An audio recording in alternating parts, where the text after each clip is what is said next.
Estamos de regreso en su programa En Buena Onda. Hoy conversamos con el profesor Cosimo Mandrillo, es docente e investigador jubilado de la Universidad del Zulia. Tú, Cosimo, fuiste director del Teatro Baral hace algunos años también, ¿no? Director del Teatro Baral, sí. Una distinción importante. Hemos venido conversando a propósito de la literatura venezolana.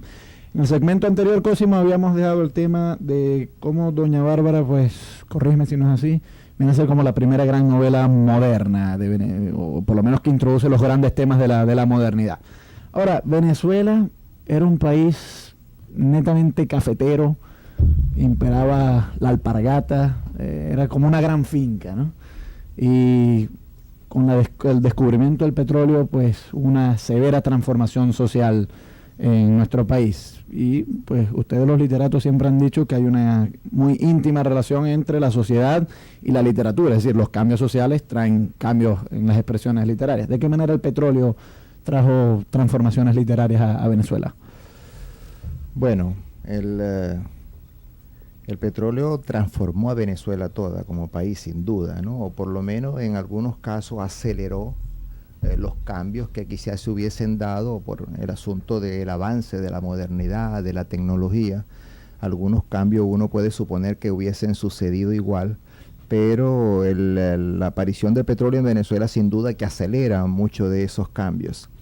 Y yo creo que el cambio fundamental que puede reflejarse en la literatura puede ser visto desde dos ángulos distintos. Una literatura que refleja directamente, que se involucra con el tema petrolero en el sentido de utilizar los elementos más evidentes, la industria misma, los estragos de la industria, que emite incluso un juicio de valor sobre lo que era la industria petrolera. Y además que yo me imagino que el impacto debió haber sido muy grande porque eran transnacionales, es decir, y Venezuela pues no había estado muy en contacto con Holanda, Inglaterra, Estados Unidos, que son los países que vienen a explotar el petróleo. Bueno, en Venezuela y en el Zulia específicamente existe la presencia de empresas extranjeras desde mucho antes del petróleo, ¿no? En Maracaibo son famosas las casas alemanas que importaban y exportaban básicamente café que se producía en los Andes, traían productos agrícolas también de Colombia, de la parte del departamento que encabeza Cúcuta, el norte de Santander. El norte de Santander, exactamente. Todos basados en la facilidad que daba el lago como vía de comunicación, como acceso al océano. Así que la presencia de extranjeros, especialmente de alemanes, existía en el Zulia, ¿no? Y ha sido muy estudiada y muy representada incluso iconográficamente en la fotografía, reconstruido todo eso. Lo que pasa es que, claro, el asunto del petróleo, quizás lo que lo caracteriza es la velocidad de la implantación de la industria petrolera, es decir, no es un proceso paulatino para nada, sino que en cuanto se descubre el petróleo, la demanda de este combustible a nivel mundial ya es muy alta, ya la tecnología está definida, orientada hacia el consumo de gasolina y de combustibles fósiles, ¿verdad? Y entonces, bueno, la Primera Guerra Mundial acaba de suceder, es decir, de hecho el petróleo en Venezuela empieza a aparecer y a comercializarse en el contexto de la Primera Guerra Mundial. Parece que pero el boom es los años 30, tengo entendido, ¿no? El boom es a partir de del año 22. El año 22 es cuando, si no recuerdo mal la fecha, esto de decir fecha siempre es un poco arriesgado, revienta el Barroso II, si no me equivoco, que es el gran pozo, que realmente descubre lo que hay en el fondo de la tierra en Venezuela, puede decir, el Barroso II pasó días y días botando petróleo solo, ¿no? Con la pura presión que salía de él. Entonces, esta cosa tan vertiginosa afecta de manera muy, muy rápida los cambios, tanto en el país como en la literatura.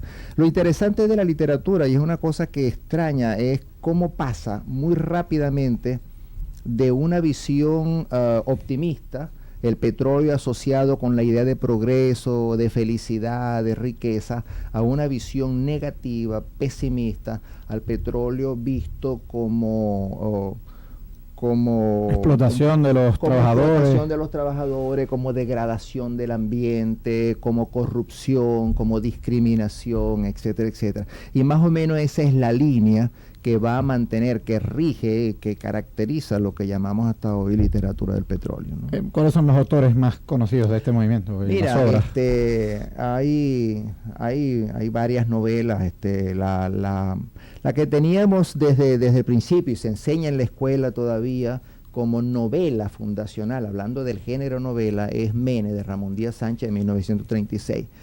Después, ese es el año que se fue Gómez, ¿correcto? Creo que sí. Gómez muere en el 36. Sí, correcto. Sí. Después se descubre, hay una novela del año anterior, publicada en el 35, que se llama Mancha de Aceite, escrita por un colombiano que vivió en Venezuela y trabajó en la industria petrolera. Él se llama César Uribe Piedrahíta. Y de allí en adelante hay autores como el mismo Rómulo Gallego en Sobre la misma tierra, Miguel Otero Silva en Oficina número 1. Pero de esas, Mene es la que encabeza entonces. Mene es la que hemos tenido siempre. ¿Tiene algo que ver con Mene Grande o...? Lo que pasa es que Mene es una de las denominaciones del petróleo. Ajá. En una lengua... Creo que es indígena, si no me... es una denominación indígena. Ahora, a ustedes los literatos no les gusta hacer esto, pero yo igual te lo voy a pedir, que nos des una breve sinopsis de la trama de Mene. Sí.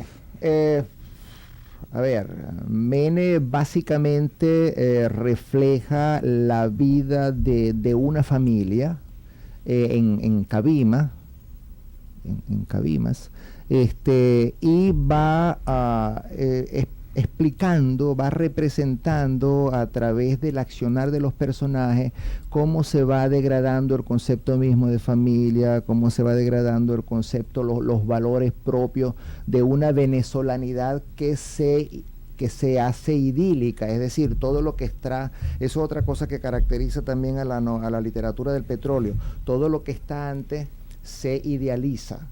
Entonces era una etapa sin conflicto, era una etapa sin contradicciones muy grandes entre la gente, era una etapa donde la lucha de clase no se veía mucho, donde las diferencias económicas parecían no existir.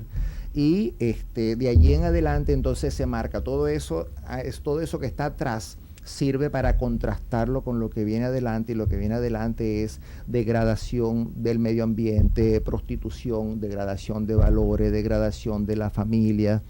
Y a través de distintos personajes, Mene va representando todo eso y va representando también la relación laboral con la industria petrolera, la manera como la industria petrolera cuida poco a sus trabajadores, se representan accidentes varios, es decir, un poco todo lo negativo que uno puede imaginarse, y en general todo el discurso que se ha permeado un poco a la sociedad sobre lo degradante que puede ser la actividad petrolera como industria, está ya representado en Mene.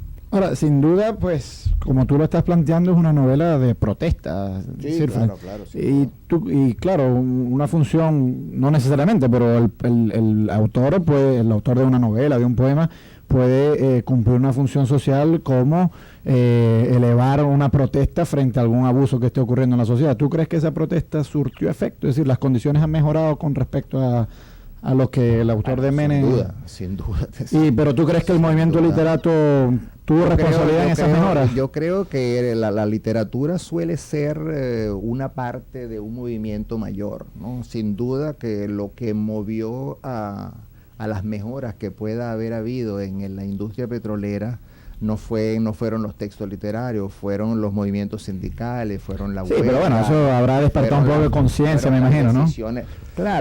Claro, digamos que es un reflejo, ¿no? O sea, es como en Estados Unidos, por ejemplo, la cabaña del tío Tom. Eso no promovió la guerra civil norteamericana, pero ciertamente despertó sensibilidad frente a la esclavitud, etcétera. Sí, lo que pasa es que, mira, ponte a pensar en la Venezuela de 1936, ¿no?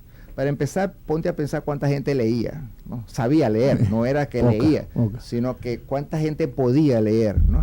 Qué capacidad editorial puede haber aprovechado a Menes, ¿no? Es decir, cuántos ejemplares se pueden haber. Entonces, un poco también es un discurso que hemos construido a posteriori, es decir, claro, Menes sí refleja esa situación, Menes sí aporta, pero quizás aporta muy a posteriori y no en el momento. Estamos conversando con el profesor Cosimo Mandrillo a propósito de la literatura venezolana y en particular el impacto que el descubrimiento y la explotación del petróleo ha tenido sobre el movimiento literario en Venezuela. Y puesto que estamos hablando sobre expresiones artísticas venezolanas, vamos a continuar con nuestra música venezolana. Vamos a escuchar de Cecilia Todd de Misulia.